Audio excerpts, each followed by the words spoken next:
Lola, tell me about your situation.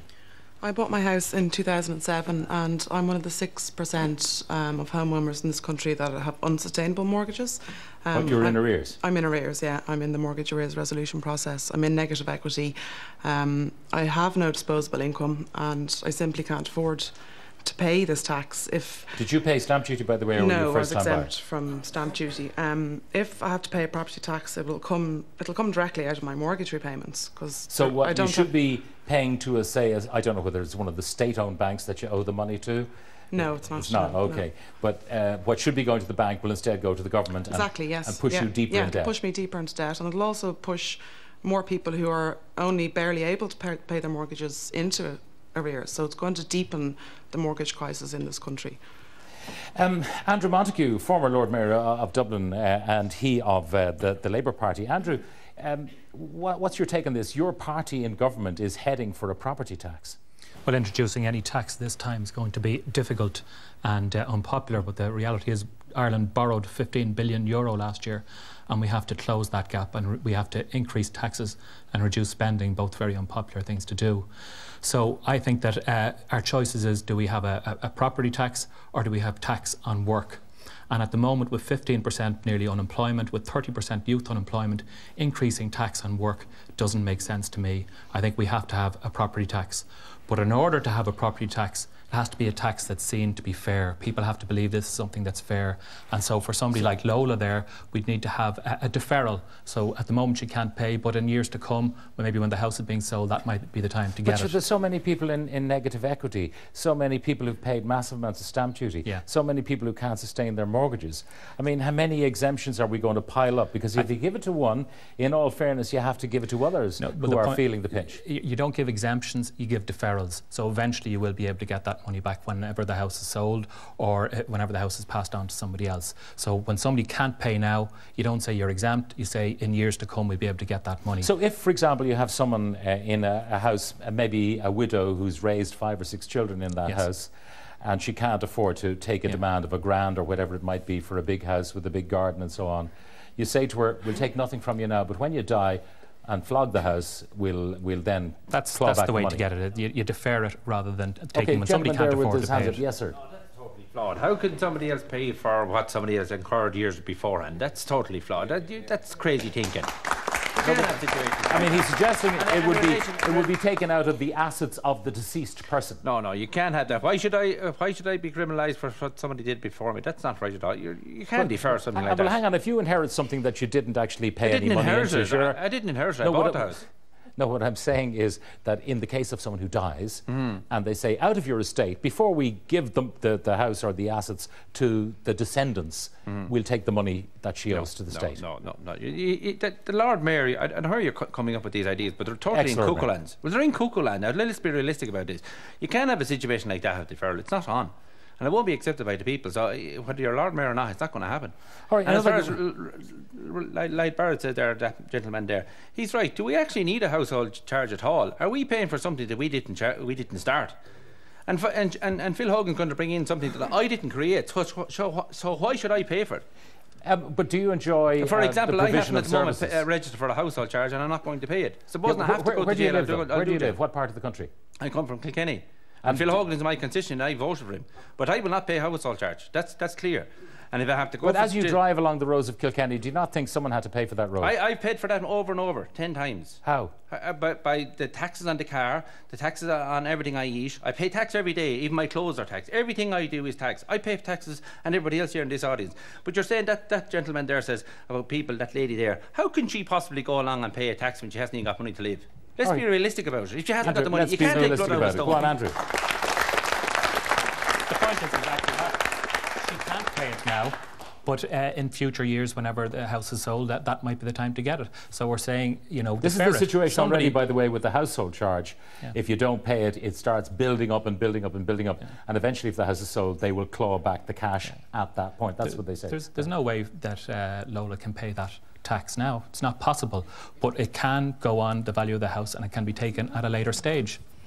She's saying there's no equity. tax. I mean, if she sells this house any time in maybe 15 years' time, she still may have no equity in the house. She might just about pay off the bank because she is desperately in negative equity. But the country is desperately borrowing 15 billion euros. We have to close that gap somehow. And the fairest way in a situation like that is somebody who can't pay. We don't take it off now. We've another councillor, this time a Fianna Fáil councillor in the front row, Paul McAuliffe. Your view on the property tax, which was pledged by your party to the Troika. Well, I think the issue of the deferral, that's the first I've heard of it tonight. And the difficulty, the flaw that Andrew's fallen into there is that he's assuming that the property market will increase. And we have to learn the lessons from the past. The property market may not necessarily increase. And my own property, Lola's property, may not recover from the negative equity which it is in. So they'll get no money? Well, I believe what we have to look back here is the ability to pay. I'm a Fianna Fáil representative, but I'm also representative of my generation who are working. If we're lucky, we have a job. We're paying very high mortgage. We're paying childcare, and we almost have no disposable income at the end of the month. So who gets an exemption? Well, what I believe is the income tax system is a progressive way of taxing people. It taxes people's ability to pay. If you tax property, it takes, as you've said yourself, Pat, it takes no account of the ability of the people in that house to pay a property tax. You can only tax wealth or income. Your government, it was that upped the stamp duty to 9%. Yeah, so Fianna Fáil were very good at taxing property in an upfront kind of a way, weren't they? You're right, Pat, and maybe that's why I feel responsible for arguing the case of those people who have had stamp duty. I paid stamp duty too. In fact, Pat, you could argue I'm paying it every month because I borrowed it. So every month when I pay my mortgage, I'm paying that stamp duty. If a property tax is levied on me and on my generation, it will effectively be a double tax. A double tax. OK, Teresa, your situation. Well, firstly, I'd like to say to the Taoiseach, when injustice becomes law, resistance becomes a duty.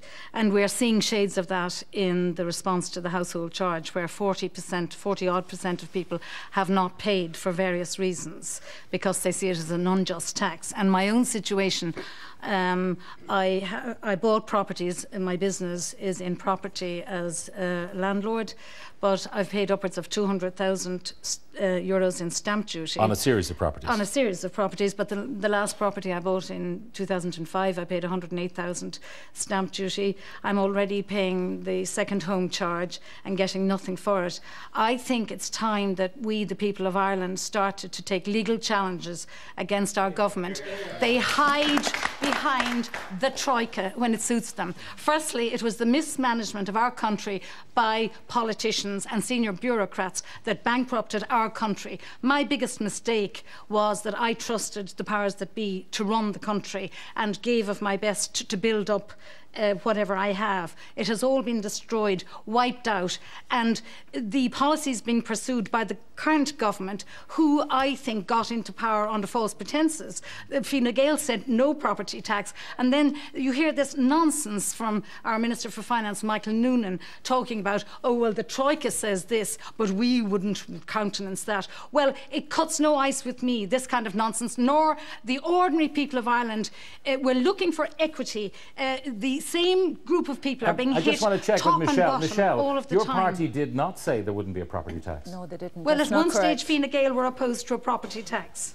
But in the run-up to this election. Yes. Yeah, no, in the run-up to this election, a property tax was countenanced. So. Well, whether or whether or which. If we're back to a property tax. Let's just go back to you, though, Teresa. Yes. You are a landlady, yes, right? Yes. It's likely that whatever tax is imposed, you will simply pass on to your tenants. Isn't that so?